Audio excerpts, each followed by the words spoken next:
Ha? Kakap. Tapos, ito yung Korean style. Tahimik natin. So, ganyan-ganyan lang muna ako magdadrive. And then, tutulak ko na lang banda dun. Sobrang layo kasi. Kung di siya malayo, okay lang sana eh. Yan, banda dun sa may intersection, dun ako magtutulak. Kasi nag-release sila ng bagong batas o memo o kung naman tawag doon dito sa yung area namin na dapat nasa 60 dB lang daw ang reading ng pipe. Actually medyo mababa yun, no? Pero syempre kailangan natin sundan, wala tayong magagawa. Tsaka hindi ko naman binabaro din to sa loob ng ano eh, sakto-sakto lang. Tingnan natin kung sisitahin tayo doon, pero for sure masisita tayo.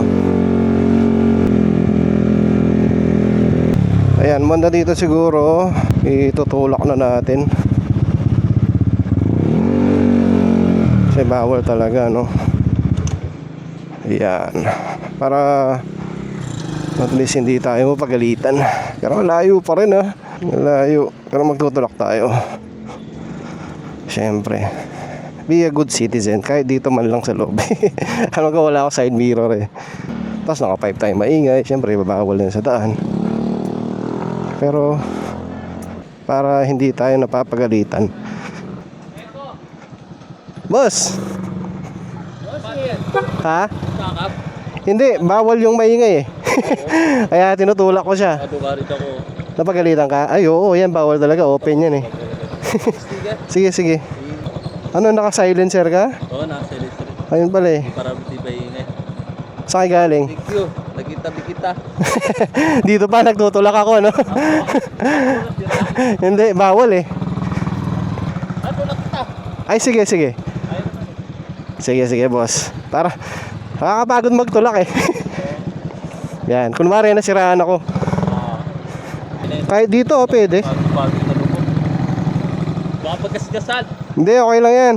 Sige. O, diba? Umpisa ng vlog natin, may nangyari agad. Tabay yata kayo? Sa may Brew Point. Nakakatapos na namin payo sumunod na kasama ko dyan. Kaya ano? Kanina? Ikalikot. Yun dito? Oo. Oo. Nakakatapos na namin payo sumunod. Gawa kasi. Ano, yung top shop na. Nasira? Yung bearing. Okay. Kahit dyan lang, okay na. Okay na yan. Thank you, boss, ha. Yan. O, diba? At least may nagtulak. Kahit pakunti lang. Okay na yon. Tapos dito tayo magpapaandar. Hindi tayo nahuli. Diba? Sumunod din tayo eh. Kaso yun, madumi na nga si Julia, sigurado, dahil dinaanan natin yung maputik na daan. Parang hindi yata. Hey boss, thank you.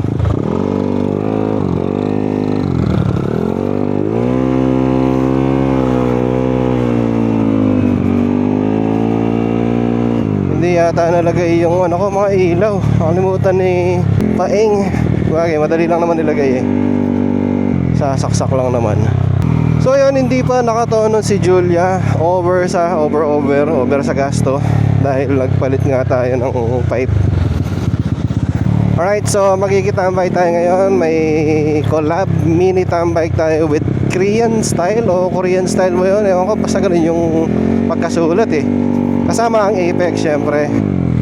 And alas 7 yun, medyo late lang tayo konti. And dahil nagtulak nga tayo konti, nagtulak tayo konti. Pag pauwi nito, yun yung nakakapagod syempre. Kasi doon pa lang kailangan mo ng patahin sa may gate. Then tulak mo hanggang sa pauwi. Nako.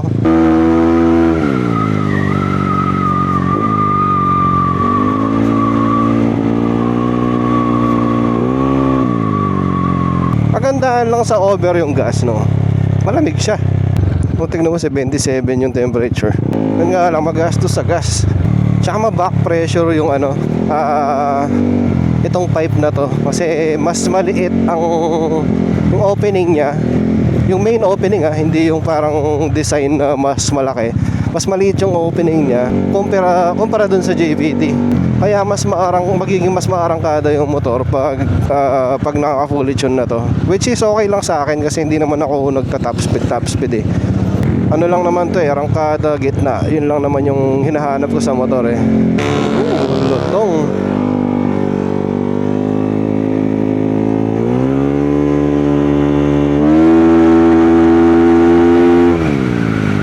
Oh, masyadong mahangin. Saan kaya ako titingin ng juice ko Ay, ito pala oh. Pero dun na lang, marami naman dun eh, bilihan ng vape juice.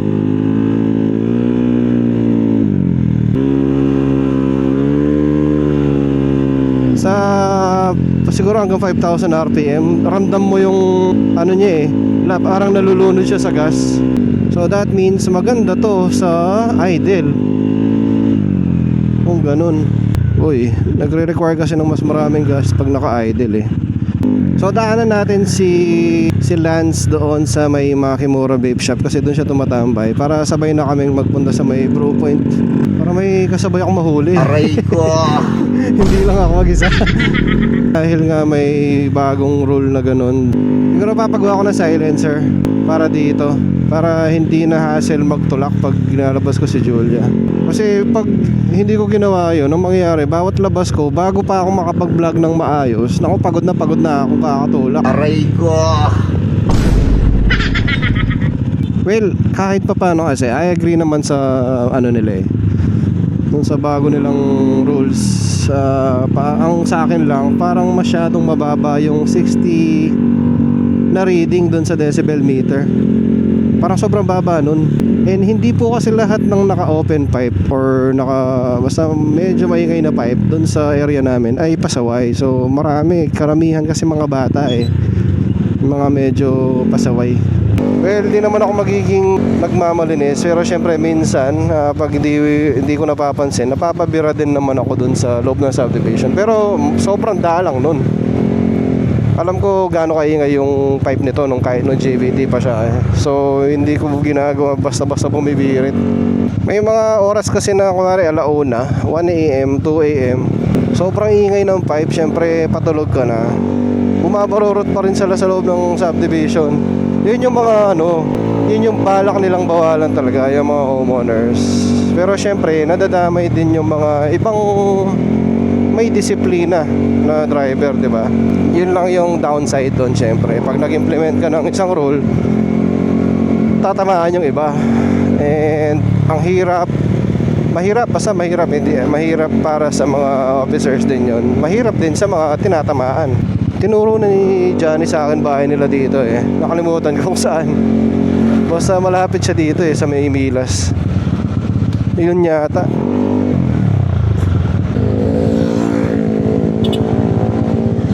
Sige oh, hindi naman ako basta-basta go. Uy, may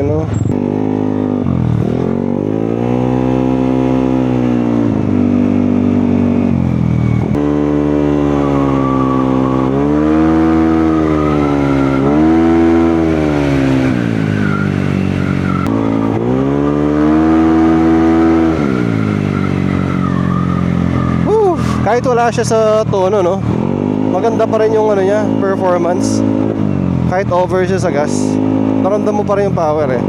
Alright, malapit na tayo. Dito kaya siya.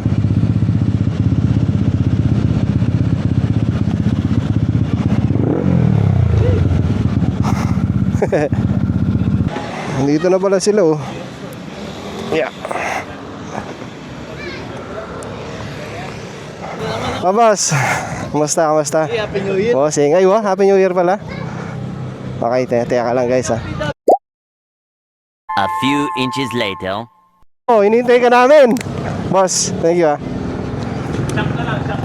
Shock. Oo, babalik na ako shock. Alright, so rolling na tayo papuntang Brew Point. Doon na lang natin kitain si Don.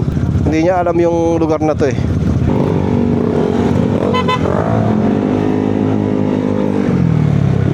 Saan kaya kami dadaan? Ito na lang left para hindi na tayo mag traffic light.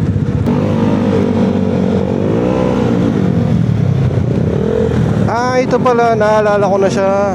Alam ko yun yung gusto sumali din ng Apex. So makikitambay siguro siya.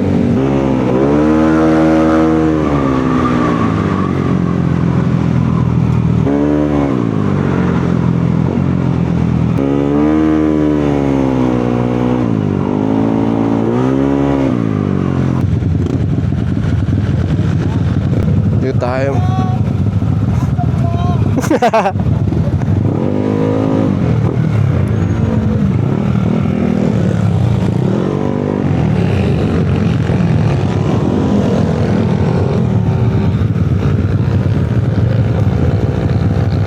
Para kaming nagre-race, oh. Easy. Chill, chill. 1 minute pa.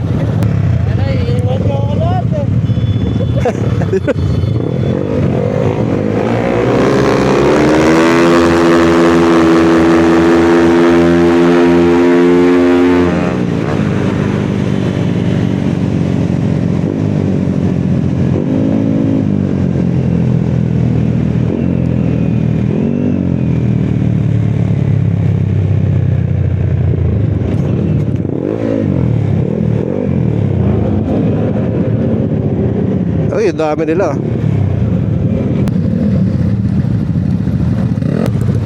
Oh. Sino kaya admin nila, no? Admin nila, sino kaya? Over talaga sa gasto. Nalulunod yung akin. 20 minutes sabi eh.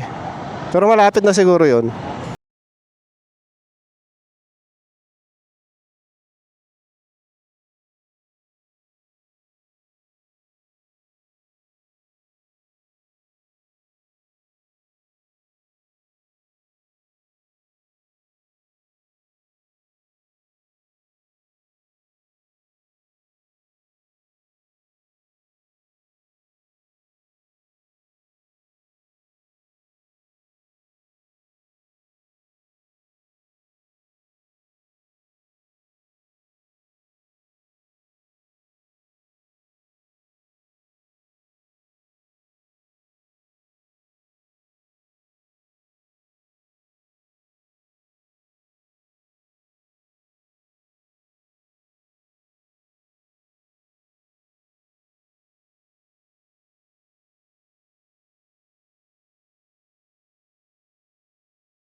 Huli.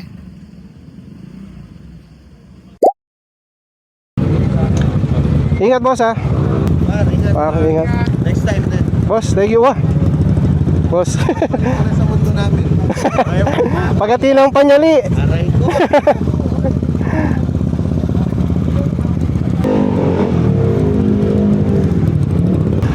Paalis na kami. Oo. Uwi na kami. Late ka eh. Live selling, nagla-live selling pa kayo? Nagla-live selling pa? Sige, pagpunan lang yung motor ko. Sige, sige. Thank you ha. Yeah. Right, uwi na tayo. Medyo maaga tayo. Alas 10 pa lang oh. Eh, may kanya-kanyang lakad din. Busy din ang mga tao. Hala. Naka-core pero nakakapasok siya na walang side mirror. Paano yun? Pugi ng crankcase, oh. Parang transformer, no?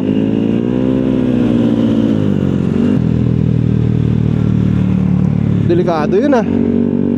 Low bat na to, so sana palitan ko mamaya pag nag-iwalay kami. Collab tambike natin ang Korean style ng Angeles, Pampanga. Halos nakaklik sila eh. Though meron din naka-Aerox version 3 tsaka NMAX version 1 nata yung isa. Nakita nyo naman kanina. Tatanong din paano makapasok ng Apex eh. Pero sa ngayon, sa nakikita namin, wala pang pasok sa Apex. So at least nakapagtanong sila ano ba yung requirements, guidelines, lahat. And na-explain naman ni JC kanina, makikita yun sa vlog kung nakita nyo sa vlog. So ang nag-explain yan usually si Icarus, si JC at saka si Clay. Maaga tayong gagarahe and umuulan banda sa atin, no? Ayan, kung mapapansin nyo yung arangkada niya nabawasan dahil nga over siya sa gas, bandang 1,000 to siguro mga 6,000 RPM. Iniisip ko tuloy dahil yun lang naman ang papalitan, no? What if hindi ko na muna pa dyno jet, kahit road tune na muna, tsaka na ako magpa dyno jet siguro. Ayun guys, so dito ko na muna tatapusin ang vlog natin. Quick vlog lang bago tayo magtrabaho ulit. So ayun, thank you ulit. And ito si Don, pauwi na rin siya ng Florida, layo pa to. A few inches later. Ayun, so hindi ko alam saan nakat tong video, pero yun, naghiwalay na kami ni Don. Biglang nalobat eh. Uy.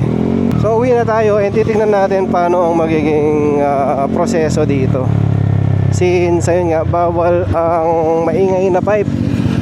So malamang magtutulak ako dito niyan. So tingnan natin, iba-vlog natin syempre para makita nyo kung ano ba ang magiging proseso pag pasok dito sa may subdivision namin. Yan, so nandito na tayo. Tingnan natin kung huhuliin ba. Kasi kung ano, papatayin ko na lang. Tutulak ko na lang siya. Para at least makita nila, 'di ba, na alam natin ang ginawa nilang batas. Tulak ko na lang. Ha? Sabi na tayo sir, mayroon sila. Alin daw? Tabi? Tatabi ko? Yeah.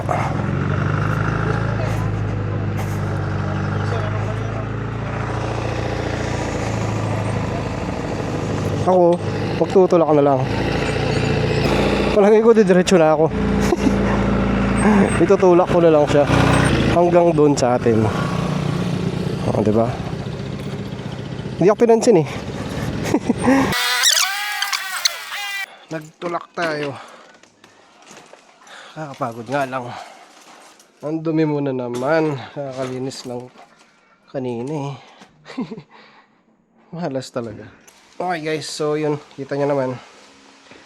Hindi naman tayo sinita, pero pinatay ko na lang siya agad dun sa gate. Tsaka nagtulak. And guys, ayun, madumi na naman si Julio. Tingnan nyo. Nakakalinis lang kanina, madumi na naman ulit. Linis na naman bukas. Alright, so thank you sa panonood guys. And